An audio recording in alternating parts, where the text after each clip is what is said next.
Hello everyone, welcome for this session. So this will also a recalling session for you.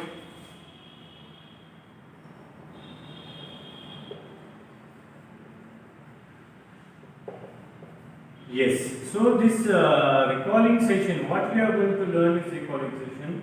Before that, as I told you in last videos, we have revised the lesson number 2, nutrition in animals. Okay. In that video, we have gone through that our eating habits, how our body developed specific features according to our eating habits. Why carnivores have a flat teeth? Sorry, why herbivores have a flat teeth? Why carnivores have a sharp and pointed teeth? Why all living creatures have grinding teeth? I cannot say. Others have different organs, just like beak. Some of them have swallow. But I'm talking about the animals who has teeth. Okay, grinding teeth. All living things have grinding teeth to grind the food and all those things. So these are the things that we have learned in this last video. As well as we have learned about the digestion. Okay, how digestion is the important aspect for living creatures. Okay, how we digest our food. Okay, we are seeing that digestion in human beings, how the digestion in human being occurs. Okay, so digestion in human being occurs through a digestive tract. Okay, each and everyone have a different digestive tract. Okay, each and everyone us, that means I'm talking about the animals, not the human beings. Okay, every human beings have a same digestive tract, but all living creatures don't have same digestive tract. Okay, we have a digestive tract, so ruminants have, yes, 4 chambers in their stomach. So we have a different digestion processes in each living creatures. But there is only one common goal is to obtain the nutrients from the food. Okay, each and every living creatures do the process of digestion to obtain the nutrients. Okay, the nutrients are useful for to carry out the different functioning of their body. All those things. Okay, ruminants, how they digest the cellulose. That all we have gone through in our last video. Okay, so this will be a recalling session on the lesson number 3, that is fiber to fabric. Okay, as I told you that fiber to fabric, this lesson is divided into 2 parts. In first part, I am going to tell you about the history of clothes that already I have mentioned 3-4 times in each and every video. How does we have started using the clothes? Secondly, we have gone through that how we can obtain the wool from the sheep. Third one, how do we obtain the silk from the silkworm? And importance of clothes. How should we use different kind of clothes in different seasons? Okay, that we are going to learn in this video. Okay, so afterwards there will be about the synthetic fibers. Okay, there are 2 type fibers, natural fibers and synthetic fibers.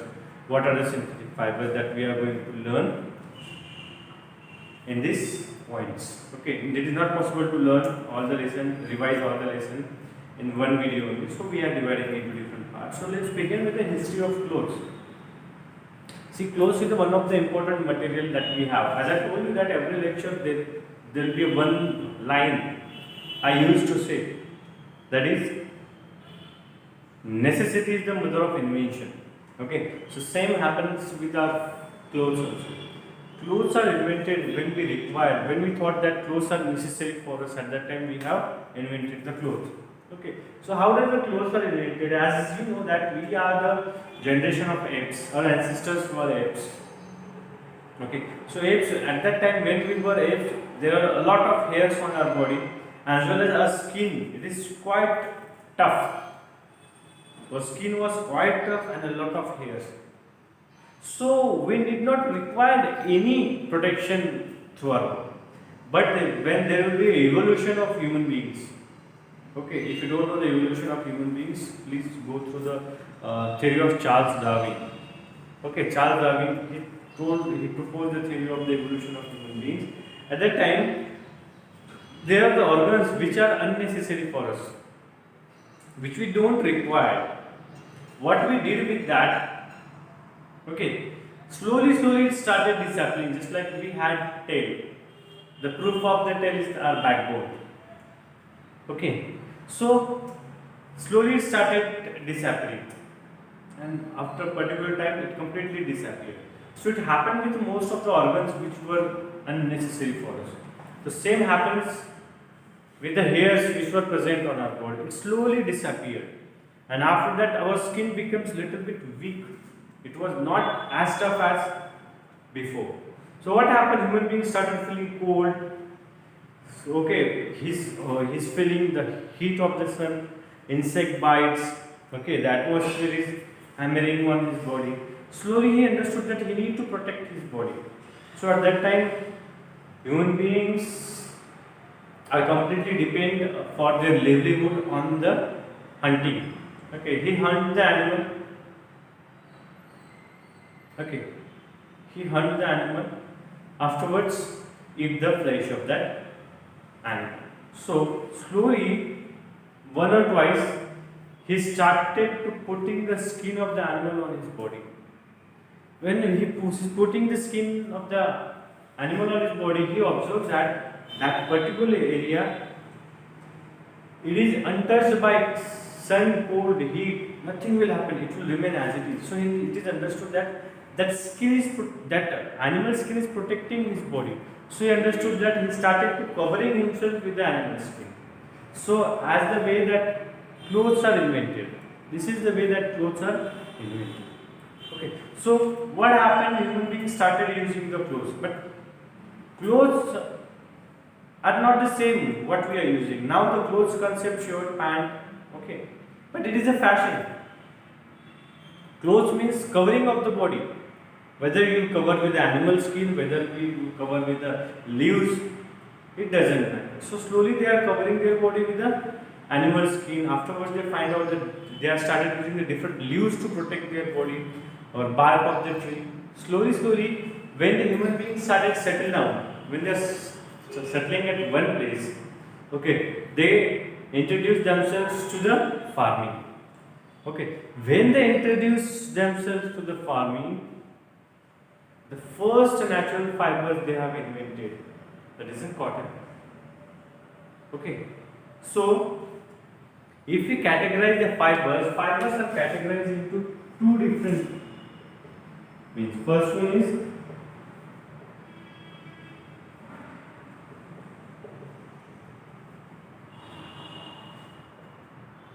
natural fibers, second one is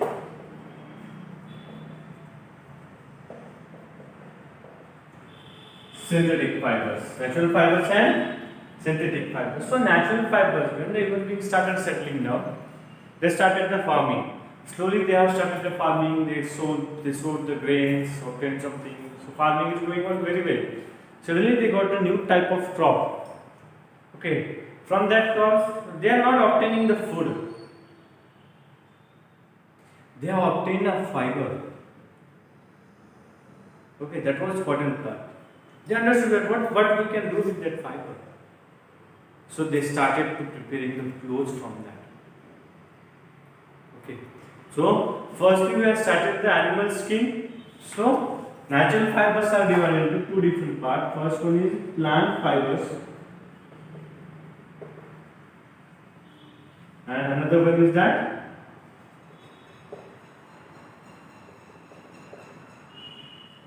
animal fibers. So plant fibers, cotton and jute are the example of plant fiber.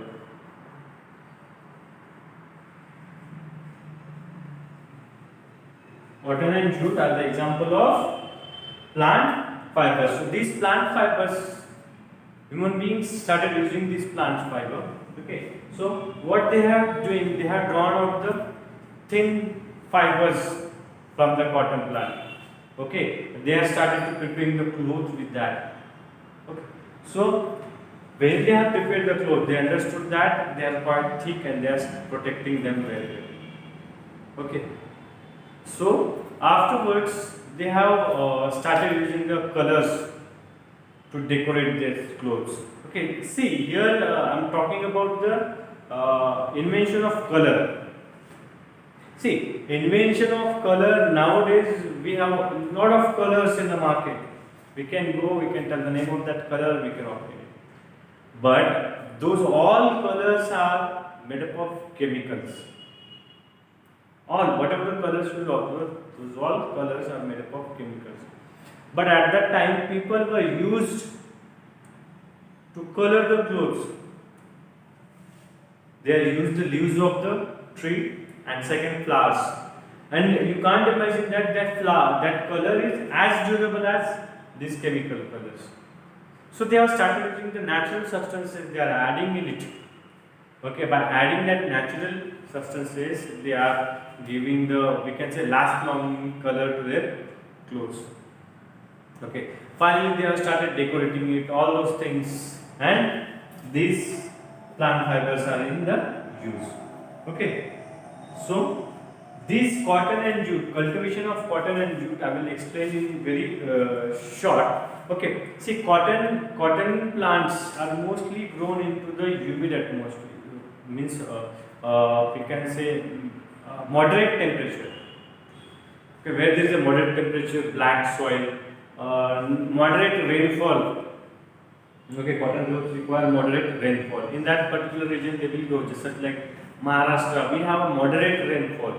Madhya Pradesh, these are the few states where there is a moderate rainfall and they can obtain the cotton. Okay, how does the cotton cultivate? Firstly, they sow the seed of cotton. Okay, as this plant grows, after the flowering stages, that plants have cotton balls.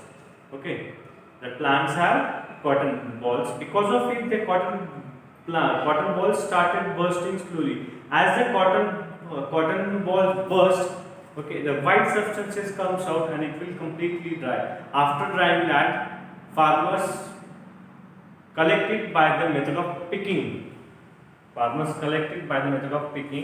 Carry it into the ginning, drawn out the fibers, yarns, and make the fabrics with that. Okay, that is the cultivation of cotton. Next one is that a very important plant fiber, that is the jute. Okay, jute is cultivated in the land, it has a high rainfall. Okay, this is mostly cultivated in the state of Bengal, Assam, again we can say Bihar, okay, Odisha. These kind of states are well producer of jute. Okay, jute also the same cultivation. When in monsoon season, they will sow the seed of the jute. Okay, and when it reaches at the flowering stage, here the fruit of the cotton plants turn into the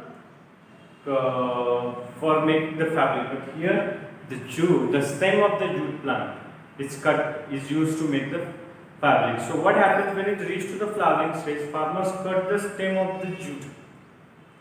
Okay, and they collect that all stem and keep into the water for absorbing for many days, to soak or to submerge for many days, about 15 to 20 days. After 15 to 20 days, what happened to that stem? That stem completely drowns into the thin fibers. Okay, so farmers remove that all fibers of that jute and send it to the factories and make the fabric from the jute plant. Okay, so that will be done with the machineries and we can say traditional tools.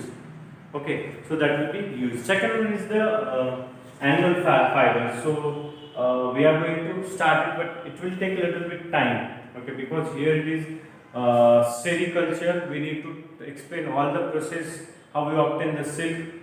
Second, we can say the wool. There are the 5 to 6 process: coring, shearing. Okay, how do we obtain the wool? That we are going to see in our next video. Okay, so that's it. We are going to learn the natural fibers. From the natural fibers, we have learned about the only plant fibers, cotton and jute, and the history of clothes. That is the most important point today we have learned. Remember that history of clothes, how we started using the clothes. That is the most important part of today's video, today's lecture. Okay, history of clothes, how we have started using the clothes. Okay, so I hope you have enjoyed this video. This fiber to fabric, we are recalling into the 2 to 3 lectures. First already we have finished. Next we are going to learn about animal fibers, and the third video we are going to learn about the synthetic fibers. So there will be 3 recalling session on this lesson, fiber to fabric. Okay, I hope you understood this lecture very well, these points very well. That's it for today. Thank you and have a nice day.